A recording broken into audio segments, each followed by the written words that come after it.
but you don't want to lose them like they did on Saturday. It was a terrible game. The Astros got blown out, but you know what? It's great to have somebody like Justin Verlander on the hill the next day, and he pitched a heck of a game. Yes, he threw 107 pitches, and he struggled a little bit, but he still shut the Nationals out. We have a lot to talk about. Who was optioned down for the newest Astro, and we have a guest, the guy who drives the train at Minute Park, the one that makes all that noise when Astros hit the home run. Yes, Bobby Dynamite. So we'll be talking to him on this edition of the Locked On Astros podcast. Hello and welcome to Locked On Astros, your daily Astros podcast. Here are your hosts, Eric the Man Huysman and Brett H-Town Wheelhouse Chancey.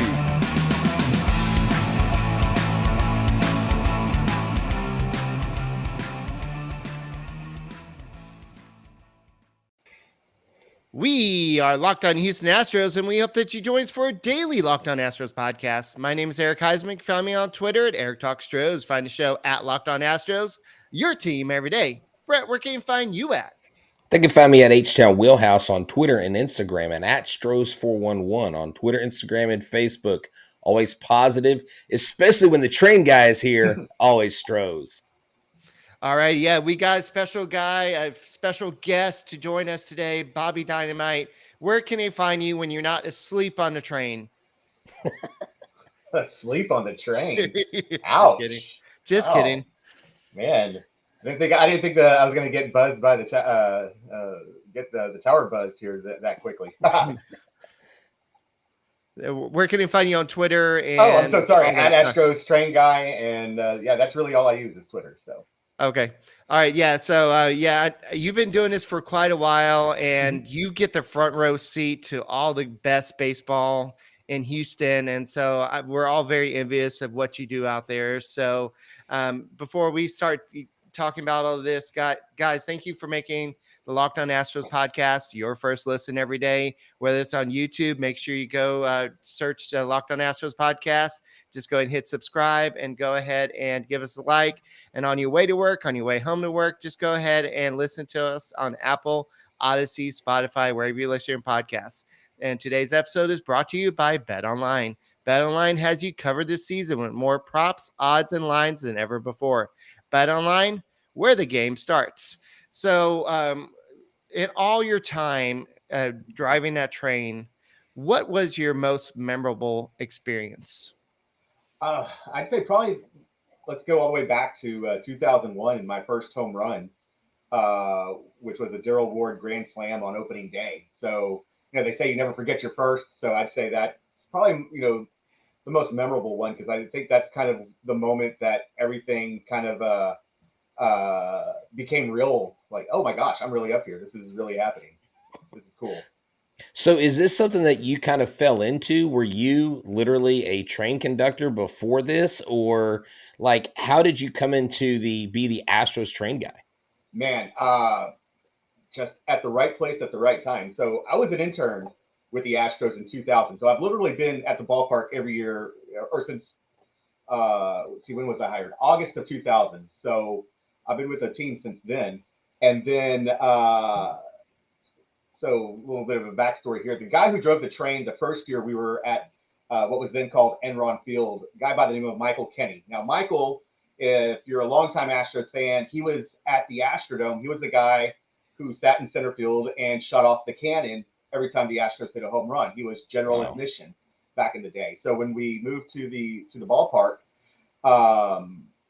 we had the train. Michael was up in the train, and he also ran the tour department. So I was his intern, and that after that first season at the ballpark, Michael took a promotion. He's still our director of customer service. They needed somebody else to drive the train. I happened to be at the right place at the right time, and here I am, 22 seasons in. Wow. Yeah. So literally, I'm the luckiest baseball fan ever. I mean, to get to do what I do for the team I grew up cheering for, it's still pretty awesome. Yeah, so looking at what the Astros did, when they made this trade, they were in the middle of a 11-game winning streak, and they needed some depth especially at shortstop. We have Jeremy Pena, who was supposed to play on Sunday, but he woke up a little sore, according to Dusty Baker. So they went out and traded for Mauricio. I can't think of his Mauricio name. Dubon. Dubon, yeah, I couldn't think of his name all of a sudden, but he plays shortstop and second base and center field. And this is a guy. A couple of San Francisco guys responded to my podcast that I did on Saturday and said that he is a guy with decent pop. He's not a good base runner. He plays so defense, but he's a guy that can help the Houston Astros. And like I kind of talked about on podcast, Nico Goodrum is a guy that struggled. He struck out a lot this year. I believe he struck out like almost half of his at-bats, but unfortunately, I mean, something I didn't think about, he did have options. And so he was able to go down AAA without having to be DFA'd. But that's a lot of money paying a minor league player. But so what have you seen so far, Bobby, from this team that has impressed you during this streak, and I guess when they're struggling so far? Grit, man. This is a fun team to watch, and even when things aren't really going our way, you still got to grind against us, and that's when you've got the target on your back, the way we've had for the last several seasons. You're going to get the best out of every team, and so just watching the guys, just how gritty we are, and you really got to try to shove it down our throats to get a W on us. So I'd say it's definitely the grit. So what's most exciting for you from the train? Is it seeing a great pitching matchup like Justin Verlander on the mound, or is it watching Jeremy Pena hit his first walk-off home run as a rookie? Or do all the moments mean something to you because of the position you're in? Yeah, I'd say it's that third option for sure. Now, growing up in the Dome, always used to great pitching performances, so that's what I enjoy. I'm about to disappoint a lot of people here, but I would rather see a 1-0, 2-1 type of ball game that's just an incredible pitcher's duel than the 8-6 or 8-0 blowout. Now, don't get me wrong; those are fun. The most important train ride for me isn't the home run; it's the run down the tracks whenever we win a ball game. That's the one that's the most important. So, but yeah, just each moment's its own. Saying, trying to pick all of your favorite moments is like trying to pick all of your, your favorite kids or whatever. So not that I know, I don't have any kids that I know of, but that's what I would imagine that would be like. Nice. I'll let that slide. Your last few words there. But anyway, speaking of things that you have, do you have the World Series ring? I do. I have one World Series ring from 2017. I was very fortunate that the Crane family and the Astros included me in that success and that celebration. And let's see, I have our AL Champs ring from 2019, and just I think 2 weeks ago, I got my 2021 AL Champs ring. So yeah, wow. It's extremely humbling to I'm just an ornament on the Christmas tree, and at the end of the season, I got a ring. That's still mind boggling to me. Yeah. In a second, Jay Roberts wants you to talk about Game 5 of the 2017 World Series. We all still have like panic attacks from that game. And it was like, yeah, I really bet that we could have maybe you can't find a better game than that one. And Brett, let's talk about Bet Online. Yeah, our partners at Bet Online continue to be the number one source for all your betting needs and sports info. Find all the latest odds, news, and sports developments, including this year's basketball playoffs, Major League Baseball scores, fights, and even next season's NFL futures. BetOnline is your continued source for all of your sport wagering information, from live betting to playoffs, esports, and more. Head to the website today or use your mobile device to learn more about the trends and action. BetOnline, where the game starts.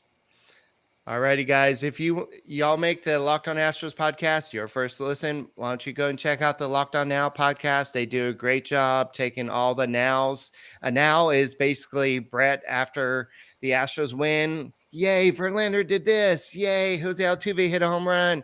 And just talking about their favorite team. And you get to hear what's going around baseball. And it's just, they do a great job. It's the Locked On Now podcast. Go check it out. So, Bobby, let's go ahead and talk about Game 5 of the 2017 World Series. That was a game that went back and forth, and it was one of those that it was just fun. At the same time, it was very nerve-wracking and like, what the heck is going on here? But what was your experience from the train? Oh, man. That was definitely one of the probably the craziest game I've ever witnessed live.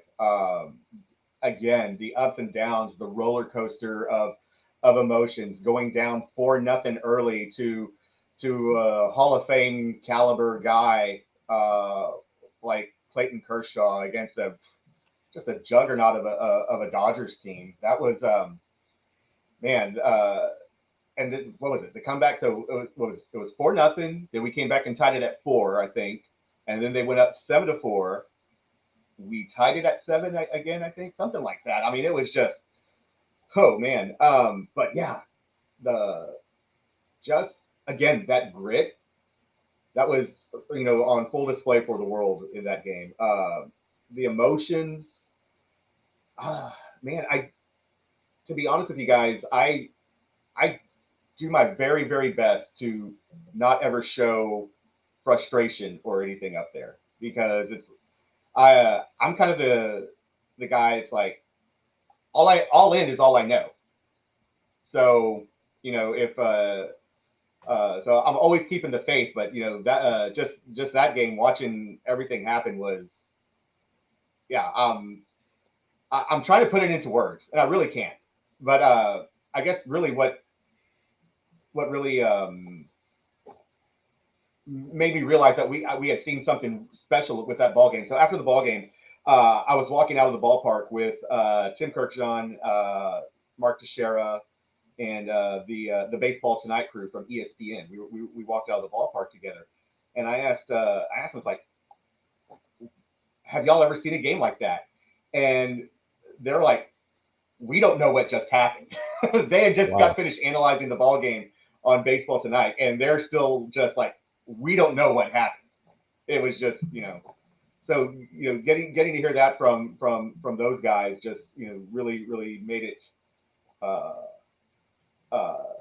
just seem how, maybe realize how special that game was. No, yeah, definitely. And I know back in 2005, I know a lot of guys are mentioning this. I was actually at this game. Eric was there as well when Albert Pujols hit that home run off of Lidge. I remember distinctly hearing the ball hit the train tracks in the glass in that game. That was an eerie it was eerily silent. It went from total pandemonium, and I don't think Minute Maid Park's been that loud since that moment. But then again, I haven't been at every Scream Fest at Minute Maid Park. But that had to have been one of those, like, wow, like, did he just do that? Because it was like the second the ball hit the bat, you knew it was gone. Yeah, and that one is a lot of people, really point to that home run as a dark moment in Astros history. The only bummer about it was that we didn't clinch the pennant at home. That's right. That's true. Now, don't get me wrong. That home run and the result of that ball game had a ripple effect that really could have turned the tide of the entire the 2005 World Series. That meant Roy O, instead of pitching Game 1, he had to pitch Game 6, and it pushed everybody back. Who knows what that would have been like? But whatever. It's you really can't. Gosh, what was that? 17 years ago. I don't dwell on it anymore. Yeah. But yes, going from complete pandemonium to a mausoleum in in whatever time it took for that ball to get out of the ballpark was that was that was rough back then. Well, I know that a lot of the Astros' recent success has been from Yuli Gurriel. He has been a player who's, since he's come up with the Astros, has been kind of a leader. This year, he has not been playing super good, but the last few weeks or so, he's been doing a lot better. He went on the road trip with a 198 batting average, a 552 OPS, and now he's leaving, coming back home on the road trip, or right now he's at 248 with a 708 OPS. He's 10 for his last 21 at bats, and 4 of those hits have fallen for extra base hits. He's hit 2 home runs in this series. How good is it? I mean, I'm sure you've seen a lot of Gurriel home runs at Minute Park, especially. How good is it for his bat to get going? Oh man, that the more the merrier in our lineup, and it's we're spoiled with our lineup. You know, there's not a lot of holes in our lineup. You know, you never know when somebody's going to go off. You know, Maldy's had a tough go at it this year, and you saw him with the multi-hit ball game today. So I mean, you just never know who's gonna have the game for you. But to have Gurriel, you know, especially hitting, let's see what he hitting behind Alvarez right now. Top, you know, there's a lot of insurance up and down that lineup. So yeah, getting him going is just going to make this juggernaut even better. No, yeah, and I think one of the reasons why this team's continued to have success is because you have a pitching staff that you do. When Justin Verlander is basically throwing fastballs at 98.3 miles per hour in the first inning, and even when he struggles at the age of 39, after having Tommy John surgery, it has you thinking that, you know, Justin Verlander could very easily be in the top 2 or 3 when it comes to Cy Young voting. If not, I mean, definitely comeback player of the year for sure. And to get comeback player of the year and to also get a Cy Young. I mean, and then on top of that, you got Alvarez hitting tanks the way he is. And Alvarez clearly one of the top 4 or 5 players in Major League Baseball right now. This team is star-studded. What I love about this team is only batting 229, 25th in the league, and yet they are still outpacing currently barely the Angels, who I would say is playing their best baseball, while the Astros are playing about 60% of what they could really be doing. Justin Verlander is a big part of the success of this team this year. I'm 43 years old, and I've decided I'm going to go get Tommy John surgery. And I'm thinking that I could probably get my fastball up to maybe a good 43, 45 miles an hour. Hey, so are you saying Astros train guy is going to become Astros relief pitcher? Well, it's going to take me a couple of years because I got to do the whole rehab too. Yeah. So Bobby Dynamite coming to Astros roster in 2025. You heard it here first. Yeah, I believe that Garrett Cole made a comment about Justin Verlander saying that it's the same old race car with different wheels or something on it, and he's just unbelievable pitcher, what he can do after having Tommy John. So the people around the league are taking notice of what Justin Verlander is doing, and I mean, it's impressive. Yeah, even he was struggling today. He threw a season high 107 pitches. He had 17 swing and misses. His ERA on the season is 1.38, and opponents are batting 146 against him. And this was the first time, I didn't realize this, that he actually pitched on 4 days rest. And so this was I don't know if that's why he wasn't as efficient as he's been in the past, or maybe just the Nationals, just whatever, but he threw 30 pitches in the first inning. And Dusty Baker said, we had our horse on the mound. He wasn't really sharp early, and rarely do you see 30 pitches in the first inning. We're just hoping we didn't have to go through our whole bullpen. He did a great job and battled.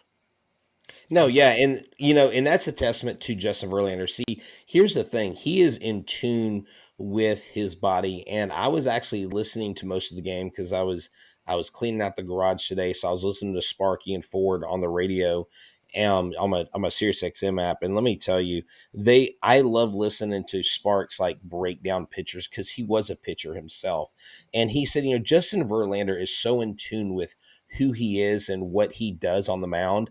And David Martinez of the Nationals said, he throws 97, but it doesn't really look like the ball's 97. And that's a testament to what he does and how he perceives and how he works on his mechanics. And he says, I thought we were going to get him because we were getting the pitches up, and, in the zone. And then he comes back and throws two good changeups, a slider, a curveball, and then they were just really good pitches. Right. He is definitely, that is why I don't think I was as skeptical as everybody else with him coming back.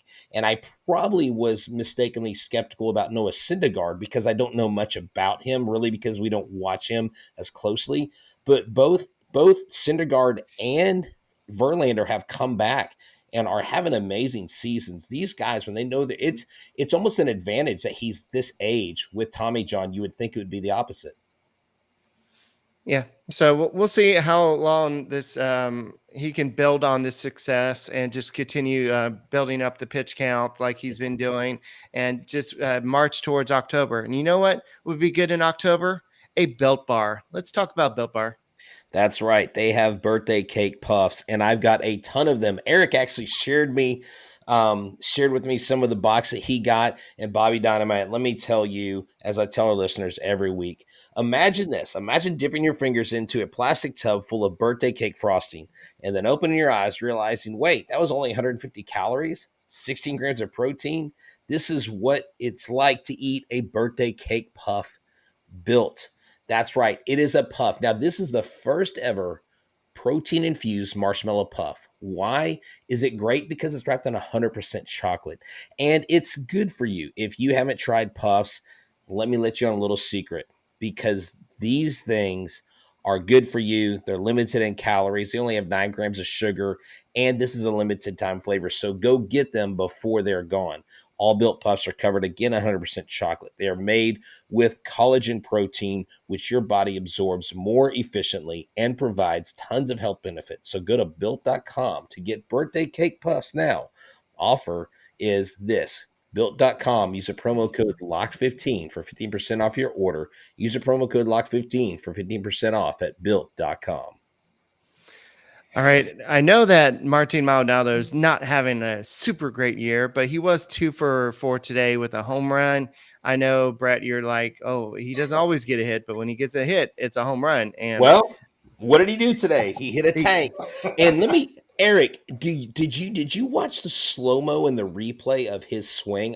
He can mash. Yeah. Maldy has sneaky power. I love when he connects. I just wish he would connect more often. I think everybody does. I think Maldonado wishes he can connect more often. I think that's the secret to success there. Why don't you write a book about it, Brett? Well, yeah. I bet he's never even thought about that, Brett.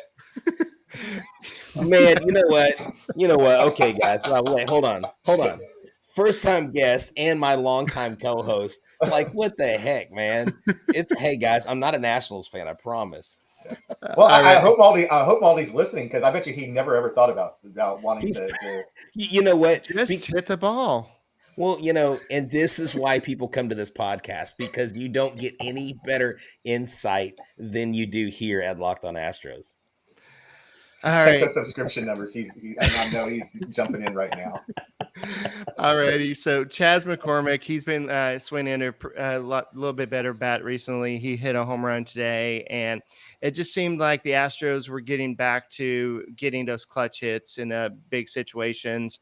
I know Saturday was one of those off games, but I mean, those streaks are going to end every once in a while, and it's how you recover after those. After the streaks end, and the Astros recovered pretty nicely with 8-0 victory. This is their 7th shutout of the season. Altuve had another first pitch home run. It wasn't a leadoff, but it was still a first pitch in the 9th inning home run. And Altuve is looking good. He's got his batting average up to 259. If he continues hitting And Alvarez, I know he had an 0 for today, but he's got 11 home runs. And I mean, this team is starting to hit. And once this team really starts hitting, like starts listening to this guy and starts making more contact, then what's this team going to do? I'm not above now, Bobby, I wouldn't be upset if you put in a good word for me as hitting coach. You can just go to Crane and say, look, here's the deal. There's this guy, H-Town Wheelhouse, and he's got some secret formula stuff, right? I mean, or toss a note for me down on the field and let them know I've got their services. Oh yeah. Coaching staff's quaking in their boots right now. Yeah. Yes. Yeah. Don't wait on that. But anyway, wow, what man? The shade being thrown. I feel like I'm on a Locked On Yankees podcast. Anyway, Eric Martinez wants to know what role Mauricio Dubon will play for this team, and I kind of addressed this on Saturday. I think he's going to play now a little bit when Jeremy Pena. We don't know what his status is. I know that he woke up this morning a little sore. Dusty Baker, as precaution, kept him out of the lineup. He was supposed to play today, and we don't know how much longer he's going to be out. Now that we know that he's up, not Goodrum, those starts that Goodrum would have gotten, you'll see Dubon kind of getting some of those starts. So you may see him start at second base, shortstop, and he's so they're probably going to have him maybe not so much Diaz at shortstop for a while if Jeremy Pena is out. Well, but I think Dubon is okay. Diaz's worst defensive position is shortstop. Shortstop, right?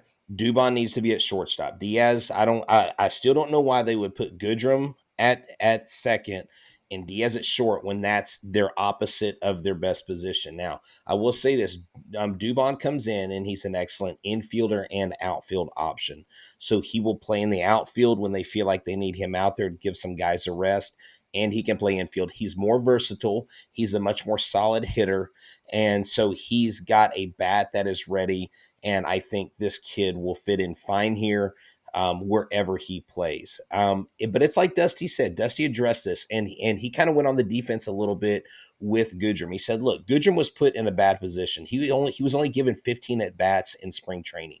He only started once every 8 games. He goes, that's very hard in the major leagues to get going. So he was already behind the 8 ball before things ever got started. So he didn't really have a chance. He said, but at the end of the day, your bench has to produce, but it's hard to produce from that position. So I think there's some tempered criticism that needs to occur with Nico with his limited, access to the field because, heck, Jordan plays better when he's in the field rather than when he's DH. So there's something to be said about that. I think Dubon is just a more solid option. They were obviously looking at him in the offseason. I think they really wanted to see what they had in Paparizzi, if they thought that maybe he might leapfrog Corey Lee early, and I figured they were like, no, he's not going to. So they went ahead and traded him and went ahead and got Dubon. And like you mentioned on the podcast before, they have control of him for a couple of years. So it's a very solid option.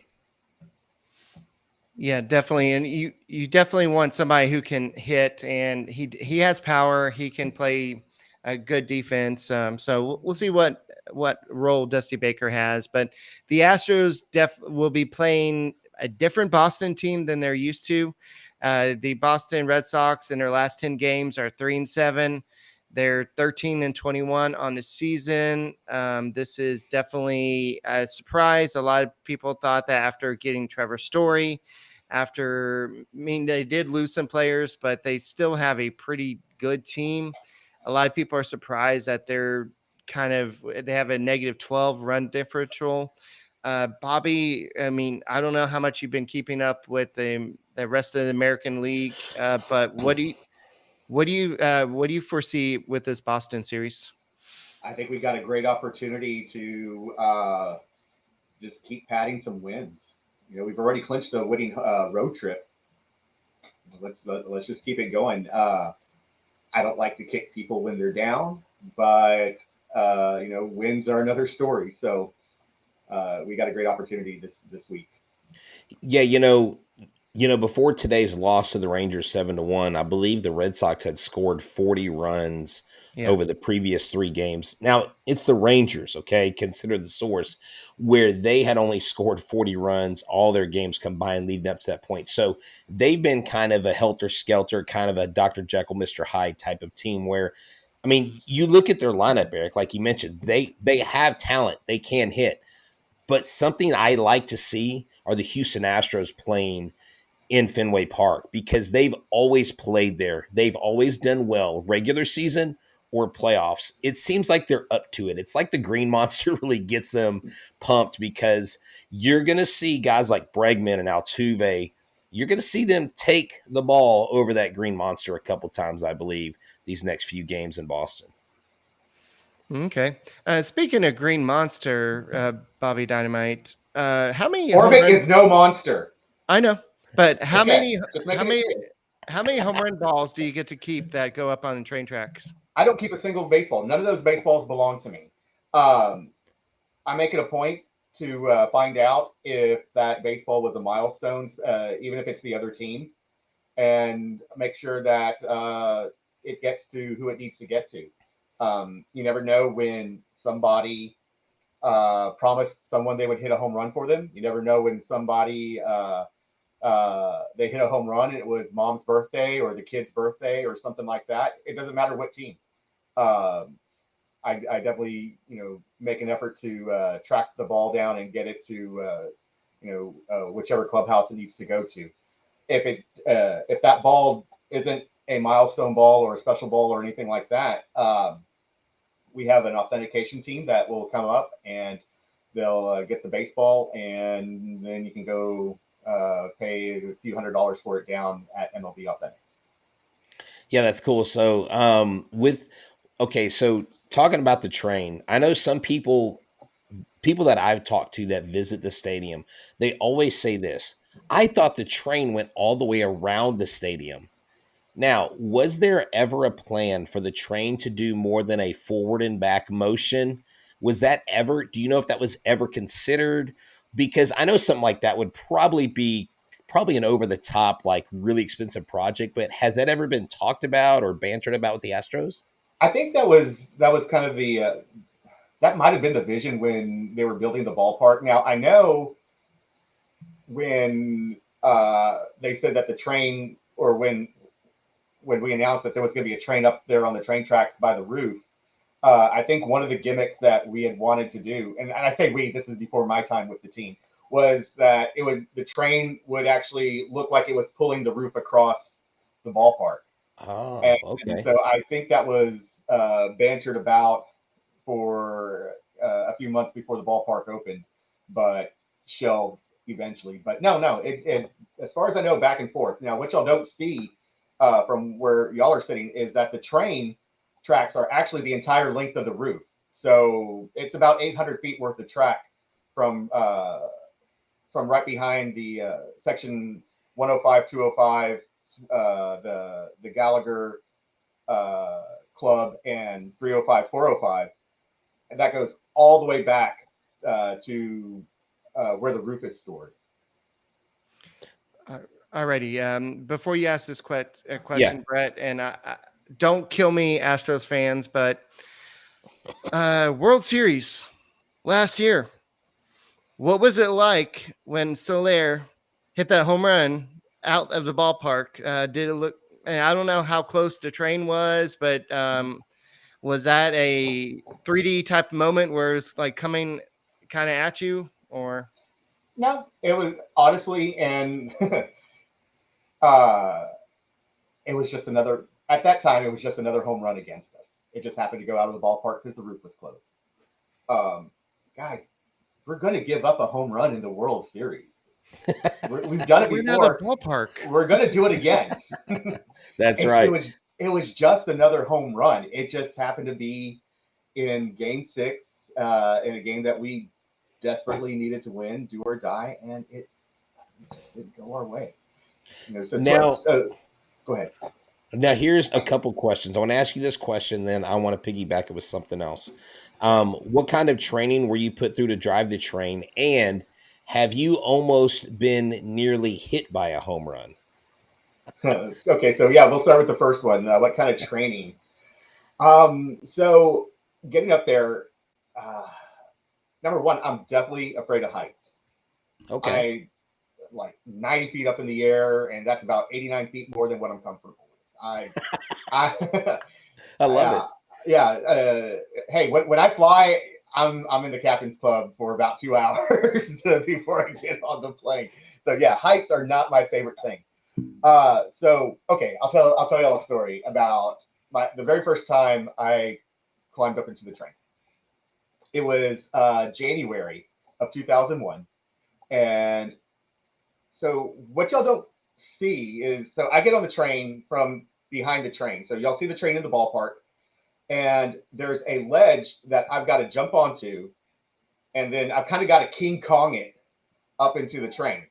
So for a shorter, chubby guy like me, it's not really easy to get up there. So getting up now, coming down, it's the same thing. Well, to there's about a 3 foot gap between the train and the ledge that where I've got to step down to, and I was so scared. I couldn't do it. My knuckles were white. I was just like, I can't come down. I can't come down. And Michael Kenny is up in the train, and he's like, dude, you got to make up your mind. You got to either get down or come up. I was like, I can't. I'm frozen. I am stuck. Just drive so there's a little platform on either side of on either end of the train tracks where uh, we can load when we have like media coming up there, things like that. But that was on the other side of the train, or at the other end of the tracks. Michael made it clear we weren't going to drive over there with me hanging off the side of the train. We were going to I was either going to get on or get off. But yeah, so it took a long time for me to get over my fear of heights. I'm still afraid of heights, by the way, just not as at that moment. The other thing that y'all guys don't get to see is when the roof is closed. I'm encased between two glass doors. So one of them is if you're looking at the train from the ballpark, say home plate. One of those glass doors is behind the Oxy sign over there Okay. near El Tiempo. The other one is behind the left field foul pole. So that is all the room I have to drive. So the hardest thing after getting over my fear of heights was learning how long it takes the train to stop and getting it to stop before I crash through either of those glass doors. Because That's they made it very awesome. clear to me that that's coming out of my check. Oh Should wow. Oh wow. I thought it was more like automated than that. I thought it just like I didn't. Wow, man, you yeah. could. So I actually drive. Yeah, I actually drive when I'm up there. That's impressive. So Yeah. have you ever been hit by a home run or had one hit near you? Yeah, I've had a few hit the train. The last one to hit was Evan Longoria. He hit one that bounced off the coal car. Now I was parked over by the left field foul pole when that happened, so it wasn't like a monster blast up and towards center field. But I mean, to get one up there is still a pretty good poke. Um, I've actually been hit in the arm. So Ricky Weeks from the Milwaukee Brewers. Uh, Same thing. I was over the left field by the left field foul pole in the top of the first inning. I drive the train across the park when we take the field, and he hit one, and I'm like, oh god, that one's coming this way. So I thought I was gonna be like, okay, here comes my Sports Center moment. I'm getting ready to catch it, getting ready, and the ball just kept carrying on me, and I actually took it right off the front of my forearm there for E Train guy. So yeah, Nice. I've actually so not only has the train been hit, I've actually been hit. I should have caught that one. That one's sticking with me to this day. All right. To kind of wrap up, I know in game one, Monday on May 16th, it's going to be Jake Odorizzi versus Garrett Whitlock. Whitlock is 1-1 with a 2.19 ERA. Jake Odorizzi was booed off Minute Park at one point this season. And now the last time he pitched there, they cheered, but he's 3-2 with a 3.38 ERA. Just to kind of close out the show, you've seen kind of the good and bad of Jake Odorizzi. I mean, I know it's from the distance, but you've also seen how the fans have kind of treated him. What does it mean with his turnaround and how the fans have kind of embraced him now? Is it really a turnaround? I mean, this is Jake that we've seen when he was with Tampa and Minnesota. Yeah. This is the guy that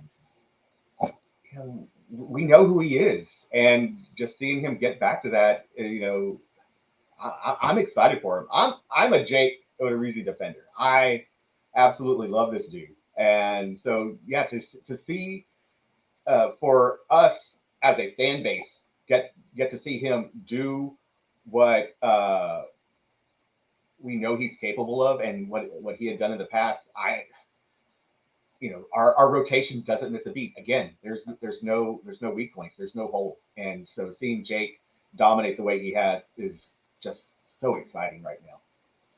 No, yeah, it is, and it's great that this team is slowly becoming not just a potential of what it can be, but I think things even greater are in the future. And we hope and we know that this year you will be on the train back and forth the tracks as the bats heat up at Minute Maid Park. You are Bobby Dynamite. You're the Astros train guy, and you joined us for the first time on Locked On Astros. From myself and Eric Huysman, we thank you. From our fans, we thank you, because I know you are probably the most famous guy in the ballpark outside of Orbit and the players. You're definitely up there. And so thank you so much for sharing your time. Go Astros. Keep checking in with us every day. We got you Sunday through Thursday. We got you every day of the week. And you can find us on Apple, Google, or Spotify. Subscribe to our channel. Tell your friends about us. Let them know. Come watch the train guy at Minute Maid Park. Hey, Bobby, I'll be there Thursday. I'll wave at you. Hope you can pick me out of the crowd. Y'all have a good one.